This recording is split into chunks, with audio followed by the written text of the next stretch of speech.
काय विनेकरी दिसती, इथं टिक्का इकून टिक्का इकून टिक्का, काय पावली टाकली असं वाटते मला. असं वाटते मला पोरगी असती तुम्हाला जवाई करून घेतला असता. याले म्हणता विनेकरी. काय महाराज, काय रूप आहे, फेटा आहे. या विनेकरी बाबांसाठी एकदा जोरात टाळ्या वाजवा. अशी मुलं पाहिजे, असे मुलं. महाराज खरोखरच कुडी कन्यापुत्र होती जे सात्विक, तयाचा हरिक वाटे देवा. मावशी अशी मुलं पाहिजे. अशा या पवित्र देशामध्ये आपल्याला जन्म मिळाला, आपलं भाग्य आहे दादा. म्हणून जगद्गुरु श्रीमंत तुकोबारायांचा हा 4 क्षणाचा अभंग आहे. कितीतरी वेळेला उच्चारलेला आहे. माऊलीनंतर समाधी नाही, माऊलीनंतर समाधी नाही, तुकोबारायानंतर वैकुंठ नाही, बालगंधर्वानंतर गाणं नाही, शिवरायानंतर छत्रपती नाही, कर्णानंतर उदारता नाही, मेघानंतर औदार्य नाही, रामानंतर मुलगा नाही, रामासारखा मुलगा नाही, राजा दशरथासारखा बाप नाही, कौशल्य सारखी माय नाही, श्रुतकीर्ती मांडवी सारखी देराण्या जेठाण्या नाही, रामकृष्णरी सारखा मंत्र नाही, गीतेसारखा ग्रंथ नाही, साधूनंतर कृपा नाही, आईनंतर प्रेम नाही, आणि या मानव देहानंतर दुसरा कुठलाच चांगला देह नाही. महाराज म्हणतात असा अनमोल किमतीचा नरदेह आपल्याला या महाराष्ट्रात मिळाला आहे. नरदेह दुर्लभ झाला रे, नरदेह दुर्लभ झाला, नरदेह दुर्लभ झाला रे, नरदेह दुर्लभ झाला. शतवर्षाची गणना रे, शतवर्षाची गणना, शतवर्षाची गणना रे, शतवर्षाची गणना. तयामध्ये दुःख यातना रे, तयामध्ये दुःख यातना, तयामध्ये दुःख यातना रे, तयामध्ये दुःख यातना. तुम्ही आठवा मधुसूदना, मधुसूदना, आठवा मधुसूदना, तुम्ही आठवा मधुसूदना, आठवा मधुसूदना रे तुम्ही वासुदेव वासुदेव म्हणा, वासुदेव वासुदेव म्हणा रे, तुम्ही वासुदेव वासुदेव म्हणा, तुम्ही वासुदेव वासुदेव म्हणा रे, तुम्ही वासुदेव वासुदेव म्हणा, तुम्ही वासुदेव वासुदेव म्हणा रे, तुम्ही वासुदेव वासुदेव म्हणा.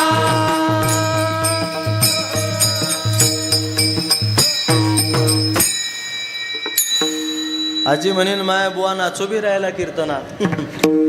आई अगं महाराज जाऊ दे, जगाचा मालक कीर्तनात नसला. कुठं नसला? नाचू कीर्तनाचे रंग, जगाचा मालक कीर्तनामध्ये नसला. नामदेव कीर्तन करी, घड्याळच्या काटापट त्याच्या टायमावर ते जाऊन पोचतोय. महाराज म्हणतात नामदेव कीर्तन करी, पुढे देवनाचे पांडुरंग, पुढे देवनाचे पांडुरंग. कीर्तनात नसल्यामुळे मी अगोदरी सांगितलं कीर्तनाचं अंग, कीर्तनाचं अंग होय अंग हरिरूप. काही काही लोक इथं नाचत नाही, इथं नाचत नाही, पण डीजे पुढे नाचल्याशिवाय राहत वार. डीजे पुढे नाचल्याशिवाय राहत नाही. तुमच्या भागात लोक नाचत नसतील, पण आमच्याकडे 65 वर्षाचे खलबत्ते म्हणतो आम्ही, ते खलबत्ते. विकास भाऊ खलबत्ते, ज्याच्या तोंडात एक दात नाही, तो खलबत्त्या कीर्तनात नाचणार नाही. आजी म्हणते जा ना कीर्तन ऐकायला, म्हातारा म्हणते मला ऐकू येत नाही.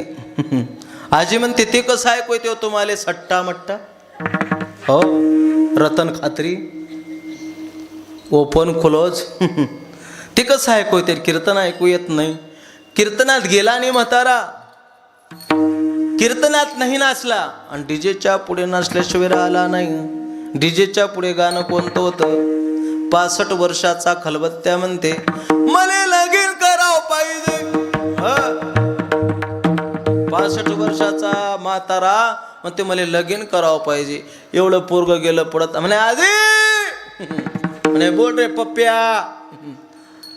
आई अगं म्हणे आबा नाचू राहिला. म्हणे कुठं रे, सप्त्यात नाचतो की काय म्हातारा? म्हटले सप्त्यात नाही ग, म्हणे डीजेच्या पुढे नाचतोय म्हातारा. गाणं कोणतं आहे माहित आहे का? बाबा म्हणते मला लगीन करावं पाहिजे. आजी खलबत्त्या ठेचा कुटत होती. ठेचा ठेचा खलबत्ता समजते ना इकडे, खलबत्ता आमच्याकडची भाषा कळते ना तुम्हाला? हो, मी काही पाकिस्तानचा नाही. आजी खलबत्त्या ठेचा कुटत होती. आजीनं तो खलबत्ता बाहेर आणला, तिकडून डीजेची गाडी न म्हातारा डीजे मध्ये नाचू राहिला. मग लगीन करावं पाहिजे. आजीनं खलबत्ता असा घेतला आणि मुसई असं घेतलं. तिकडून आजीनं दुसरंच गाणं चालू केलं. इकडून तिकडून मला लगीन करावं पाहिजे. आजीनं दुसरं गाणं चालू केलं इकडनं. तुले चांगला बारीक कुठला पाहिजे, तुले चांगला बारीक कुठला पाहिजे. समजलं महाराज यायले. हो, ज्यायले समजलं नाही त्यानं महाप्रसादाला ये जाता. अवघड आहे. चांगला बारीक कुठला पाहिजे. कीर्तन ऐकलं नाही आयुष्यभर, नाही ऐकेले हरी कीर्तन, नाही केले पुराण श्रवण. आमच्या सद्गुरू असे असणारे गुरुवर्य भगवान बाबा धामणगाव बडे यांच्या अमृतुल्यवाणीतून गजानन बाबांच्या ग्रंथाचं पारायण आहे का, ते श्रवण करा. पण काही काही लोकांना कधी प्रवचन श्रवण केलं नाही, कधी कीर्तन श्रवण केलं नाही, आणि रिकाम्या चौकशा केल्याशिवाय राहिला. ते बरोबर माहीत असते लोकांना कीर्तन कुठं आहे हे माहीत नाही. लोक म्हणतात का कीर्तन कुठं आहे, त्याचा ना आपला काही संबंध का. हो, भट्टी कुठे आहे दारूची, त्याचा लय जोडचा संबंध आहे. महाराज म्हणतात अरे भगवंतानं अनमोल किमतीचा नरदे तुमच्या आमच्या स्वाधीन दिला, या जीवनाचं सार्थक करा. म्हणून जगद्गुरु श्रीमंत तुकोबाराय बोलतात, जगाचा मालक केवढा मोठा कृपावंत आहे दादा, त्याच्यासारखा कृपावंत कोणी नाही. त्याला परमार्थाधीन झालेले भक्त किती आवडतात. अभंगाच्या पहिल्या चरणात वंत कीर्ती कृपावंत कीर्ती कृपावंत कीर्ती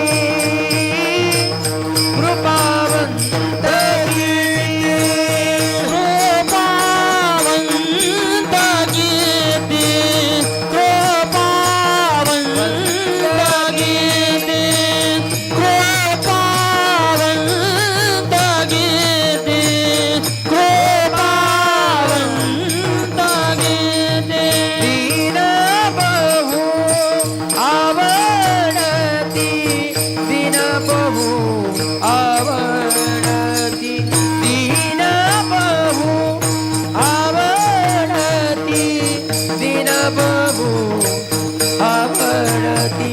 हो त्यांचा भारवा हे माता, त्यांचा भारवा हे माता, त्यांचा भारवा हे माता, त्यांचा भारवा हे माता, त्यांचा भारवा हे माता, त्यांचा भारवा हे माता, त्यांचा भारवा हे माता, त्यांचा भारवा हे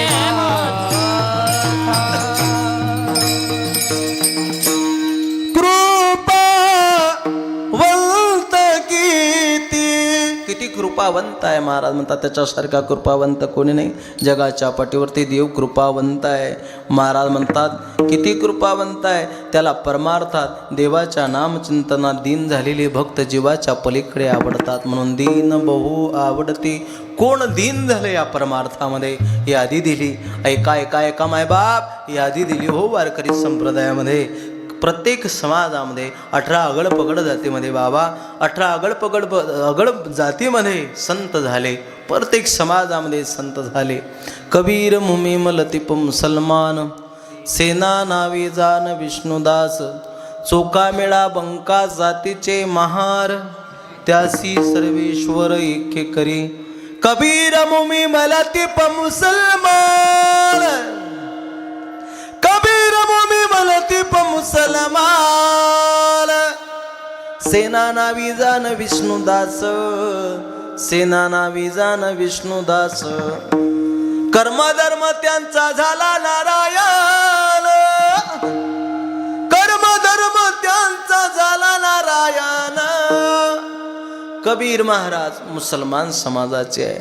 आमच्या वारकरी संप्रदाय हा कोण्या समाजाचा, हा कोण्या धर्माचा आहे याचा जातीपातीचा विचार केला नाही. जगाच्या मालकानं सुद्धा विचार केला नाही. भिल्ल समाजामध्ये जन्माला आलेली शबरी बघा, शबरीची काय भक्ती होती. राम आएगे आएगे राम आएगे, शिट्टी आएगी आएगी शिट्टी आएगी.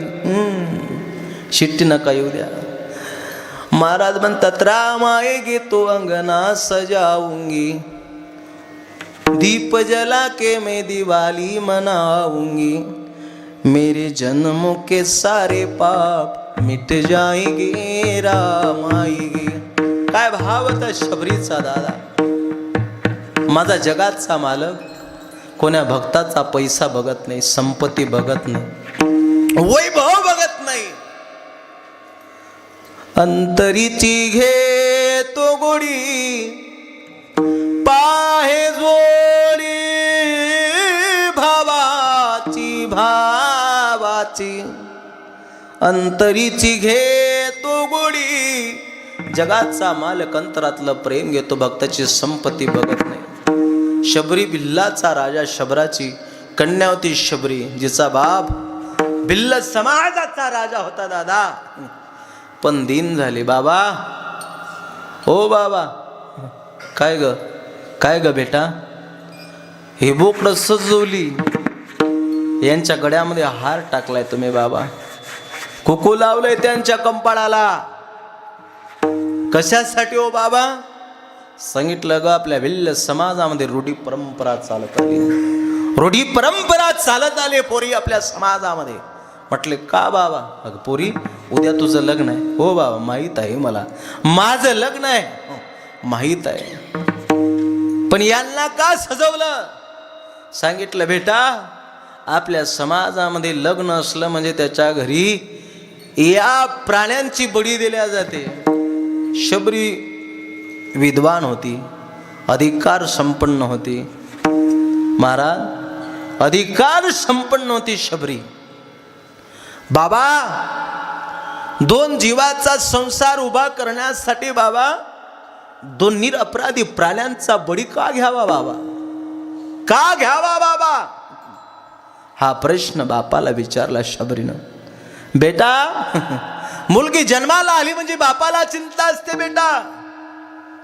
मुलगी लग्नाच्या वयामध्ये आली, मुलीचं शिक्षण कसं व्हावं ही सुद्धा चिंता बापाला असते बेटा. मुलीचं लग्न कसं व्हावं, माझी मुलगी डोक्यापर्यंत आली, आता लग्नाची चिंता बापाला. एवढा विचारतो नको बाबा. मला एक प्रश्न विचारायचा आहे तुम्हाला. दोन जीवांचा संसार उभा करण्यासाठी दोन निरपराधी असलेल्या प्राण्यांचा बळी का घ्यावा? प्रश्नाचं उत्तर बापाला देता आलं नाही. शबरी रात्री आपल्या महालामध्ये झोपली असताना, आपल्या रूम मध्ये झोपली असताना विचार केला, दोन जीवाचा संसार उभा करण्यासाठी दोन निरपराधी प्राण्यांचा बळी जात असेल, अशा लग्नाला मी स्वीकार करणार नाही. रात्री 12 वाजता मुलीनं दोर टाकला, साडी टाकली आणि त्या मजल्यातून खाली उतरली, अरण्यात निघून गेली. अरण्यात निघून गेली दादा. बरचसं बघण्याचा प्रयत्न केला पण दिसली नाही. का दिसली नाही? जिचा बाप एवढा मोठा राजा होता, तिला बघू शकला नसता का? पण तिने एका मेलेल्या उंटाचा आधार घेतला होता, सहारा घेतलेला होता. सडलेल्या उंटाच्या आत बसली, शिरले.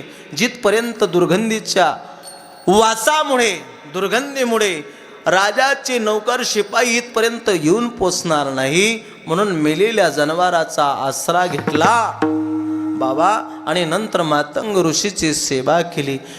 नंतर मातंग ऋषीच्या आश्रमाची सेवा केली. कोण फुलं टाकते, कोण आपल्या आश्रमाची सेवा करते. एक दिवस जखड झालेली बाई वयाच्या 70व्या वर्षी पकडल्या गेली. मातंग ऋषींनी मग आशीर्वाद दिला, बेटा अगं भर तारुण्यामध्ये तो तुझं आयुष्य संतांच्या सेवेमध्ये रुजू गाठलंय, जा तुझ्यावरती जगाचा मालक कृपा करेल. तू जशी संतांची सेवा केली, एक दिवस जगाचा बाप तुला भेट दिल्याशिवाय राहणार नाही. जगाचा मालक तुला भेट दिल्याशिवाय राहणार नाही. महाराज किती वाट पाहिली. जब मेरे राम जी का आवान होगा, शबरी की कुटियों का पावन होगा, आएगी रघुराई में तो आसन पे बिठाऊंगी, मीठे मीठे बेर अपने हाथों से खिलाऊंगी। साथ साथ लखन जी का दर्शन होगा, शबर की कुटियों का पावन होगा। पूर्वीचे भावगीत होते मावशी, नाही का? आता हे भजन कोणी म्हणत, तुकाराम बाबाच्या गाथ्यातले भजन कोणी म्हणत, अभंग कोणी म्हणत, गाथ्यातले अभंग आमची मावशी दिंडीत म्हणतच नाही. पण माथ्यातले म्हटल्याशिवाय राहणार? ओ तुकाराम बाबाचा अभंग दिला सोडून आजी दिंडीमध्ये दुसराच अभंग म्हटला. कोणता? अरे अरे विठोबा तुझ्यात माझं मन, घेतला मोबाईल लावते तुला फोन. म्हाताऱ्यानं पाहिलं म्हणे गड्या आजी बिघडली रे. आजी कोणत्या विठोबाले फोन लावते? आजी काय म्हणे, म्हाताऱ्यानं असा बांबू घेतला, म्हातारा बोक्यासारखा बोकतोय. आजी पुढे काय म्हणते? आजीनं पुढचं खडवत चालू केलं. तुझी रे आठवण लय लय येते, म्हणून तुला मी मिस कॉल देते. मिस कॉलवर गोड गेली म्हणे गड्या. आता घेतलं टेम्पन दिंडीतच लावली ठोकणं म्हातारा. हो काय म्हणा, गोड गोड पद आहे, किती गोड रामायणातले गीत आहे. दैव जात दुःखे भरता, दोषना कोणाचा, पराधीन आहे जगती पुत्र मानवाचा. माय कैकैना दोषी नोही दोषितात, राज्य त्याग कानन यात्रा सर्व पूर्वजात. खेळ चालला से माझ्या पूर्व संचिताचा, पराधीन आहे जगती पुत्र मानवाचा. गोड भजन म्हणा, तुकोबारायचे अभंग आहे. उदंड पाहिले उदंड ऐकले. चला महाराज म्हणतात, दीन झालेली शबरी, परमार्थामध्ये देवासाठी दीन झालेली शबरी एक दिवस जगाचा मालक आपल्या पत्नीचा शोध करत करत करत करत पंप सरोवरापर्यंत आला आणि शबरीच्या कुटेमध्ये गेला. जगाच्या मालकाला बघता क्षणी दादा डोळ्यातून अश्रू आले. म्हणून जगाच्या मालकाला दीन, परमार्थामध्ये दीन झालेले भक्त जीवाच्याही पलीकडे आवडतात. किती आवडतात? महाराज म्हणतात, कृपावंत किती दीन बहु आवडते. जगाचा मालक त्या भक्तांच्या घरी येतो. जगाचा मालक त्या भक्तांच्या सहवासात राहतो. जगाचा मालक स्वतःच वैकुंठ सोडून त्या भक्ताच्या त्या सत्संगामध्ये भक्तांच्या घरी राहतो. दादा गोड उभी दिली. परितया पासिमी पांडवा, हरपलास गिसवा, जेथ नाम गोष बरवा, करती ते माझा. म्हणून एवढा कृपावंत किती दीन बहु आवडती. अनेक संत महिला झाल्या ज्यांनी आपला जीवन भगवंताच्या चरणाशी व्यथित करून टाकलं, भगवंताच्या चरणाशी समर्पण करून टाकलं. एका वेश्येची मुलगी भक्ती करुणी धन्य झाली. कानो पात्राला देवाने मंदिरात जागा दिली. भक्ती पावुनी भक्ताला आला भेटाया श्रीहरी. धनी मलाई दाखवाला विठुरायाची पंढरी. धनी मलाई दाखवाला विठुरायाची पंढरी. धनी मलाई दाखवाला विठुरायाची पंढरी. धनी मलाई दाखवाला विठुरायाची पंढरी. हो संत कानोपात्रा होती दादा, दिसायला स्वरूपवान आहे. जिनं भगवंताच्या चरणाशी आपला देह समर्पण करून टाकला. ज्या अनंत शास्त्रीला सांगावं जगाच्या मालकानं, अनंता ही बीज घे बाबा आणि ही बीज त्या खडकामध्ये टाक. कोणत्या खडकामध्ये? तो खडक आहे तिथं टाक. अनंत शास्त्रीने ती बीज घेतली आणि खडकामध्ये टाकली. त्या खडकामध्ये बीजीचं झाड तयार झालं. विटेवरच्या परमात्म्यानं सांगितलं, जगाच्या मालकानं सांगितलं. सांगत असताना जगाचा मालक सांगतोय 20 लाख लोक येतील, 25 लाख वारकरी येतील, माझं दर्शन करण्यासाठी येतील. पण ज्यानं पहिल्यांदा कानोपात्रीचं दर्शनच घेतलं नाही जीवनामध्ये, ज्याच्या जीवनामध्ये कानोपात्रीचं दर्शन प्राप्त झालं नाही, त्याला माझ्या दर्शनाची फलश्रुती प्राप्त होणार नाही. दादा, हा अधिकार भक्तीचा आहे, हा अधिकार परमार्थाचा आहे. म्हणून दीन बहु आवडती. महाराज म्हणतात दीन जनाबाई झाली होती. जनाबाईनं काय केलं? अरे रात्रंदिवस भगवंतासाठी ओव्या गाते.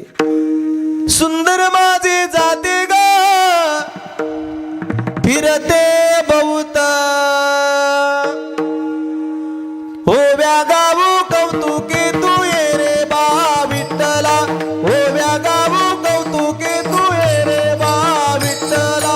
ओव्या गाऊ कौतुके तू ये रे बा विठ्ठला, ओव्या गाऊ कौतुके तू ये रे बा विठ्ठला.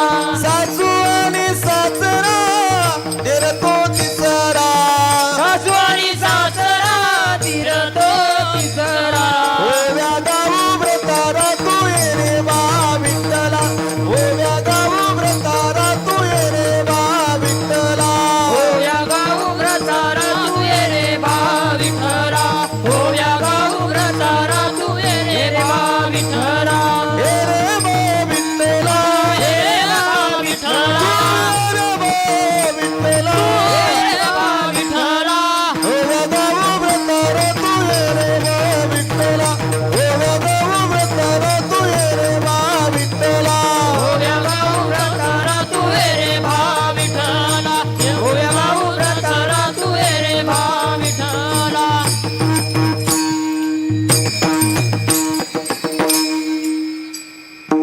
सासू आणि सासरा देर तो तिसरा,